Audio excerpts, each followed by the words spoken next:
Hey guys, welcome back. Today we have a new season of Singer, and every once in a while I feel like the show tries to change, rebrand themselves. So this year it's 歌手当打之年. They always try to add or subtract. It used to be called 我是歌手, and then it was just 歌手, and now it's 歌手当打之年. Anyway, this series of videos I made last year, and that's really what started getting views on the channel. I'm not sure how many of these videos I'll do this year because YouTube, there's copyright claims with this material, fair enough. So I don't know, the videos end up it takes a lot of work to dispute and wait for weeks to get the video approved after making them. So I don't know how many of them I'll do. We'll see how this goes and go from there. For those of you who don't know the show, this is basically a show in China where it's established artists or maybe trending artists competing with each other. So it'd be like, I don't know, if Lady Gaga and Taylor Swift and Bruno Mars and John Legend competed with each other. It's just fun to watch. Nobody really has to take like who wins seriously. It's a good show. There's a lot of background storytelling and behind the scenes stuff, so it's pretty entertaining. What has gotten my respect out of this show over the past, 5 years is that they started to invite artists, celebrities, whatever you want to call them, from different countries. So it used to be just Mandarin speaking countries like China, Taiwan, Hong Kong, but then they started bringing in, Malaysian singers, artists, Singapore, and then they started bringing artists from countries that don't speak Mandarin, like Korea and Kazakhstan. And then they started to bring artists from not just outside of the Mandarin speaking world, but also outside of Asia, like Britain. They got Jessie J 2 seasons ago, and then Russia, Bulgaria with Christian and Paulina Gagarinina. And the reason why I watched and at first, well, my cousin recommended me the show, but every season they have multiple Taiwanese artists. So as a Taiwanese person, I kind of get drawn to that. But for today, I'm pretty sure this is the first time they've invited a Japanese singer to, well, this show for sure. And the reason why I think it's kind of I don't know if I should say it's a big deal, but I'm sure a lot of you know that, during World War II, the Japanese wanted to be like the king of Asia. They wanted to conquer China. They basically wanted to conquer Asia, I think, and they, just killed millions upon millions. I think the number is like 20 million Chinese people raped and killed it was a lot. Obviously, we shouldn't, carry that resentment toward the Japanese today because they're innocent.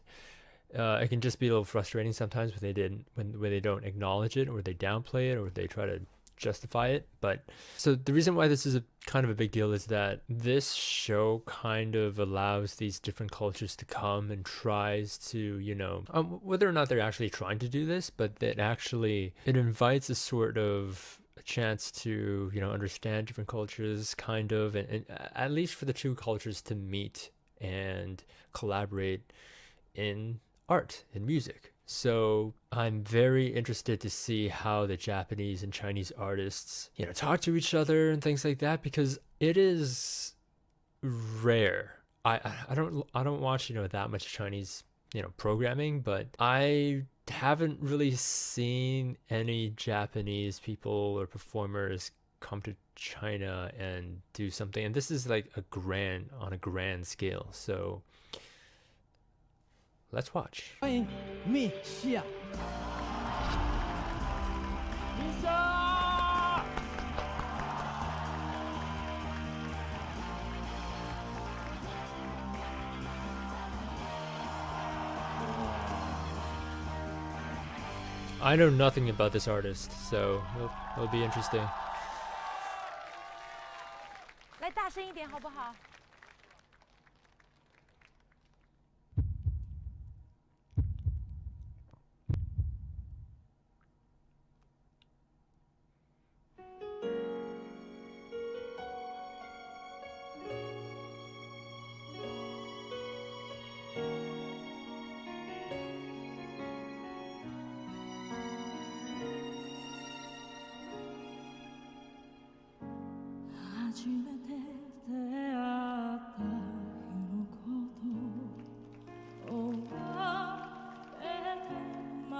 過ぎゆく日の思い出を忘れずにいてあなたが見つめた姿を愛していたくて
我已经投救了。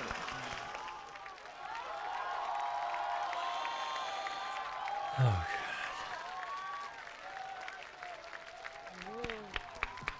最后这个漂亮。对，最后那个音太漂亮了。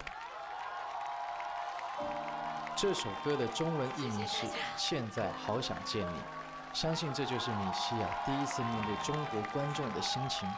尽管语言不通，但这份情感一定已经传递到了所有。He's just saying the Chinese translation of the song is really wanting to see you, and I think this might be the first time she performed in China or on a Chinese show like this. And even though there is a language barrier, I'm sure her song, her emotions have touched the audience. I said in a previous video that is on hold by YouTube for copyright issues, that when I listen to songs, growing up I never really cared about the lyrics as much. As I grew older, I thought it's probably a better idea to at least try to pay attention a little bit. So I was reading the lyrics in Chinese. I can't read Japanese. Still, I pay more attention to the singer and her emotions, and I just really hope that she stays in this competition or show. I seriously doubt that she's gonna be eliminated. There's speculation on whether or not it's completely by the vote. There's speculation that there might be some behind the scenes puppeteering. Well, regardless of what it is, I'm pretty confident that she won't. I hope anyway that she won't be eliminated. And I really not just to see her performances, but really just to foster a friendlier relationship between the Chinese and the Japanese. So yeah, let me know what you think. I'm gonna see which performances I do videos on, because otherwise, there's gonna be I think the show goes on for 5 months, 5 or 6 months, and that would be 4 weeks per month, so that's 20 to 24 episodes, and there's I think there's 7 artists per episode, so 24 times 7, that would be over 150 videos just on this. So I don't think I'm gonna do that, but yeah, let me know what you guys think. If there are any particular artists that you think I should do a video on. Yeah, thank you for watching. I'm gonna quickly try to edit this out, pump it out, and do the next artist, which is an artist, one of my favorite Taiwanese artists is up next. So I'll catch you in that video. Again, thanks for watching. Peace.